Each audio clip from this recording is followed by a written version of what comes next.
자, 2부. 자, 선형회기식을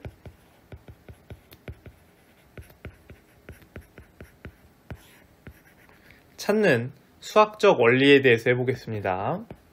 혹시 자기가 행렬이란 거를 처음 들어봤다 하는 사람들은 자, 1부에 오늘 이 해당 내용에 필요한 행렬 내용을 정리한 영상을 찍어놨습니다. 그걸 보셔도 되고 좀 더 자세한 영상을 원하시는 분은 재생 목록에 고급 수학 부분 1강에서 6강까지 시청하셔도 괜찮습니다. 자, 시간이 없으신 분은 앞에 지금 이게 두 번째 동영상인데 1편 동영상을 기초행렬편을 보시면은 이해를 하실 수 있을 겁니다. 자, 우리가 뭐 파이썬을 하든 어떤 프로그래밍을 하든 아마 이런 명령어를 많이 봤을 거예요. numpy.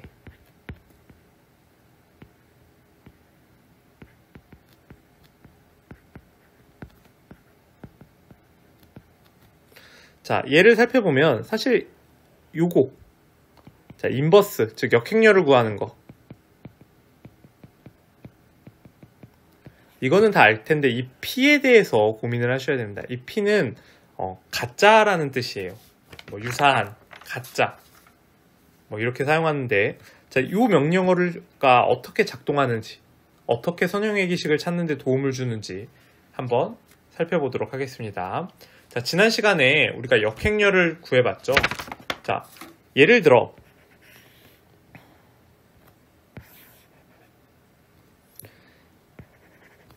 마이너스 2,0이라는 곳과 0,2라는 곳에 점이 찍혀 있습니다.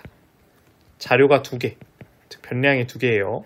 자, 이 자료 두 개의 경향성을 알아보는 직선은 오히려 쉽습니다. 왜냐하면 두 점을 연결하는 직선은 유일하기 때문이죠. 우리가 쉽게 y는 x 플러스 2구나 라는 추세선, 이 직선을 찾을 수 있습니다. 그런데 만약에 점이 여러 개가 되면 어떻게 찾을 수 있을까? 마이너스 2,0, 0,2일 때는 오히려 어려움이 없었는데 이 0,4라는 점이 내가 변량으로 하나를 찾았다고 해봅시다. 그럼 이 세 점의 변량을 대표할 수 있는 직선은 어떻게 찾아야 될까? 당연히 얘도 아니고 얘도 아니고 얘도 아니겠죠. 자, 이걸 찾는 방법이 바로 우리가 행렬로 찾을 내용입니다. 자, 만약에 두 점일 경우에는 역행렬을 쉽게 구할 수 있어요. 자, 위의 상황으로 다시 돌아가 봅시다. 우리가 저 직선을 못 찾는다고 해도 y는 ax 플러스 b일 때 자, 0과 2를 대입해 볼게요. 0을 대입하면 0 플러스 b는 2 마이너스 2,0을 대입하면 마이너스 2a 플러스 b는 0 행렬로 표현하면 이렇게 표현되겠네요. 0, 1 마이너스 1, 1 a, b는 2, 0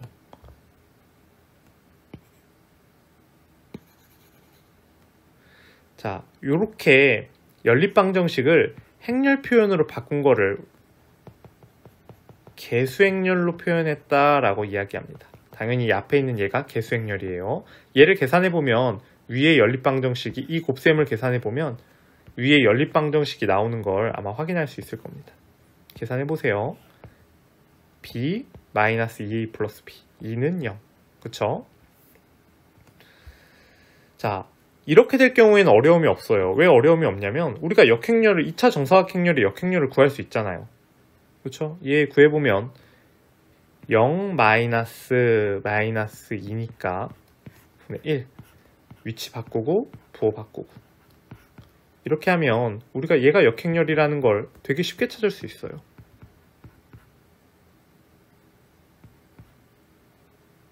그쵸? 자, 얘를 아마 곱해주면 얘를 이쪽에 곱하면 얘는 단위행렬이 되고 좌변에는 얘만 남을 거고 우변을 살펴보면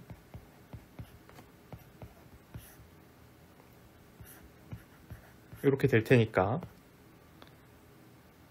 1, 2 이렇게 나오네요. A는 1이었고 B는 2였다. A가 1이고 B는 2였다. 우리가 처음에 예상했던 식과 정확하게 같게 나오죠. 그런데 이제 밑에 쪽을 해보면 문제가 많습니다. 왜 문제가 많느냐? 일단 하나의 직선을 찾을 수도 없고, 얘를 식으로 표현해 보겠습니다. 그대로 마찬가지로 y는 ax 플러스 b라는 식을 내가 찾고 싶다고 해요. 이 세 개의 변량을 대표할 수 있는 식을 찾겠다. 대입을 해봅시다. 마이너스 2a 플러스 b는 0, 0 플러스 b는 2, 0 플러스 b는 4 이렇게 세 개의 식이 나옵니다. 당연하게도 연립방정식 풀이가 불가능합니다. 얘네 둘을 보시면 알겠죠. 좌변이 0 플러스 b로 똑같은데 우변이 2와 4로 다르게 나왔습니다. 얘를 만족하는 직선은 존재하지 않을 거예요. 이 세 개의 점을 모두 지나는 직선은 존재하지 않는다는 걸 우린 이미 알고 있습니다.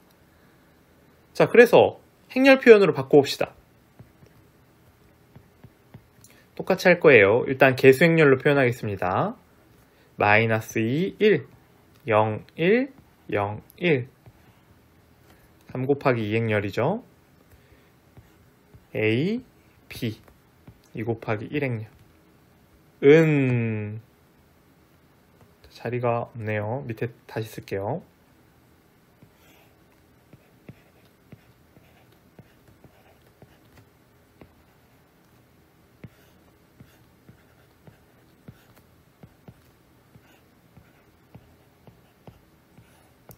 자, 이렇게 표현이 됐습니다.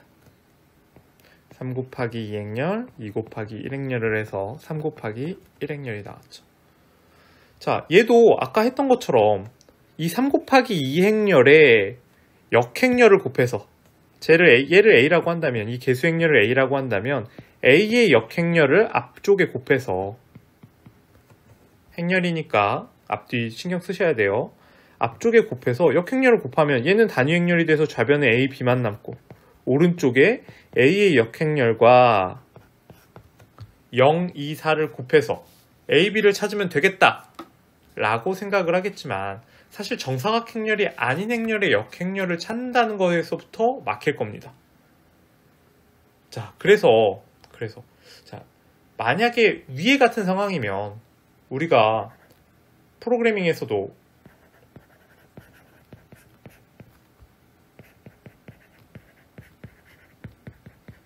얘를 이용해서 쉽게 찾을 수 있지만, 아래 같은 상황에서는 왜 얘를 사용하는가?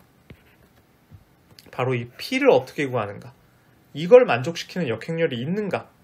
이런 고민을 해야 되는데, 이때 사용하는 게 유사 역행렬, 의사 역행렬, 가짜 역행렬을 만들어서 사용합니다.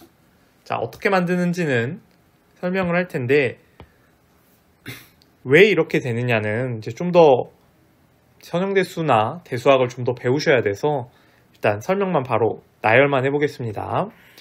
일단 이 유사역행렬은 지수 부분에 이렇게 플러스로 표현합니다. 자, 두 개의 경우로 나눠지는데 행이 더 클 때와 열이 더 클 때로 나눠집니다. 같으면 의미가 없죠. 정사각행렬이니까 쓸 일이 없겠네요.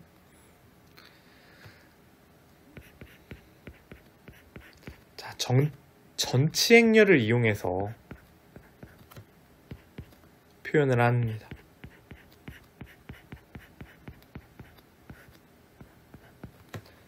자, 이렇게 되면 이제 어떻게 되나를 좀 살펴볼게요. 자, 이 A 플러스에 A를 곱했다고 해봅시다. 자, 우리 위쪽 경우니까 아래쪽 경우는 따로 한번 해보세요.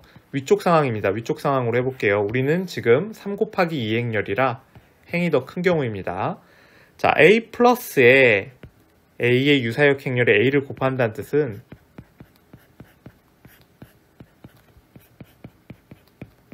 이렇게 되는 상황입니다. 자, A 전치행렬 A, A 전치행렬 A. 자, A 전치행렬 A의 역행렬, A 전치행렬 A 계산하면 당연히 단위행렬이 나오겠죠. 그렇죠?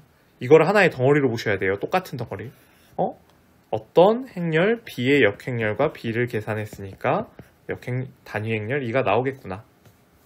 자, 이렇게 생각을 하셔야 됩니다. 자, 그럼 실제로 한번 우리 걸 가지고 이 작업을 해보도록 하겠습니다. 자, 우리가 구한 게 -2, 1, 0, 1, 0, 1이라는 A입니다. 이쪽에 써놓고 있을게요.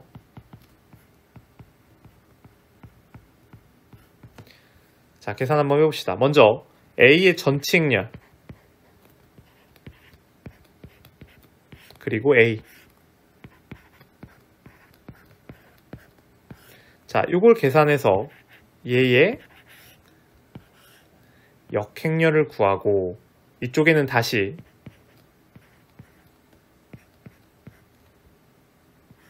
얘를 붙입니다. 얘가 바로 A 플러스죠. 자, 계산해 보겠습니다.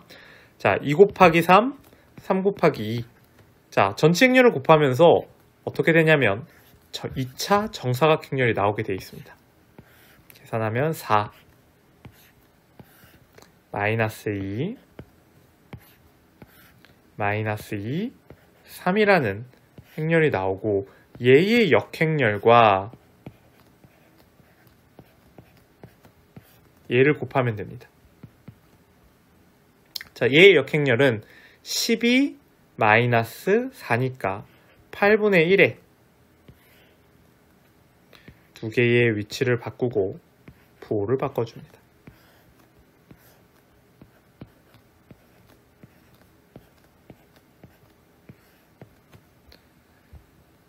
(2 곱하기 2 곱하기 3) 결과는 2 곱하기 3으로 나오겠네요.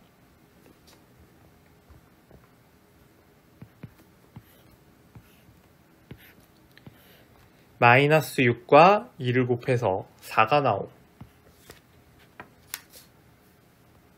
-4죠. 2가 나오고 2가 나오고 4가 나오고 0이 나오네요. 0이 나오고 4가 나오고 4가 나오고 여기에 8분의 1만 곱해주면 됩니다. 그 결과 -2분의 1, 4분의 1, 4분의 1, 0, 2분의 1, 2분의 1. 좀 더 깔끔한 숫자를 갖고 왔어야 되는데 자, 얘가 바로 이제 A 플러스입니다. 다음에는 좀 더 깔끔한 숫자로 갖고 올게요. 죄송합니다. 자, A 플러스를 찾았으니까 이제 위로의 식으로 다시 돌아가 봅시다. 자, 현재 상황에서 펜 색깔을 좀 바꿀게요. 빨간색으로. A 플러스라는 우리가 찾은 얘를 양변에 왼쪽에 곱해줍니다. 그러면 얘는 단위행렬이 될 거니까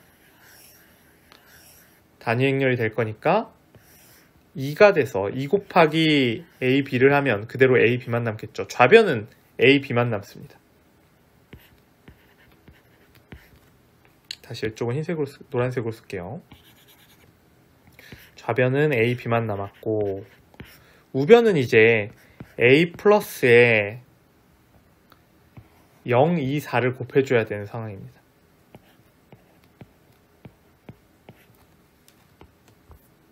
자, 계산해 볼게요.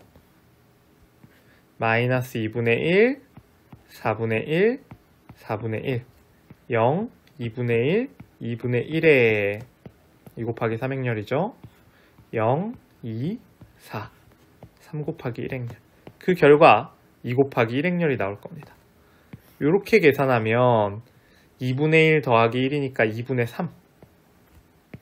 이렇게 계산하면 1 더하기 2니까 3이 나오겠네요. 자, 그러면 A가 2분의 3이었고 B가 3이랬해서 우리가 찾으려는 선형의 기식은 요런 값이 나옵니다. 자, 위에 직선에 직접 표시 좀 해봅시다. 직접 표시해보면 2분의 3x 플러스 3 0,3을 지나고 여기를 지나니까 이런 직선, 빨간색으로 표시할게요. 이런 회기직선이 나오게 될 겁니다. 자, 주어진 직선을 우리가 아까 표시했던 그 세 별량이 확인하면 이렇게 빨간색 선으로 표현이 되는 걸 알 수 있습니다. 자, 어때요? 이 세 점을 대표하는 경향성을 가진 직선이라고 볼 수 있겠죠. 이렇게 해서 행렬을 이용해서 회기곡선을 표현하는 방법을 수학적 원리로 한번 살펴봤습니다. 지금은 뭐 별량 3개니까 우리가 직접 계산을 했지만 사실 별량이 엄청 많아지면 당연히 직접 계산하기는 엄청 어렵고 실제로 이제 컴퓨터도 프로그래밍도 이렇게 행렬을 이용해서 계산한다는 거 확인했으면 됐겠습니다. 수고하셨습니다.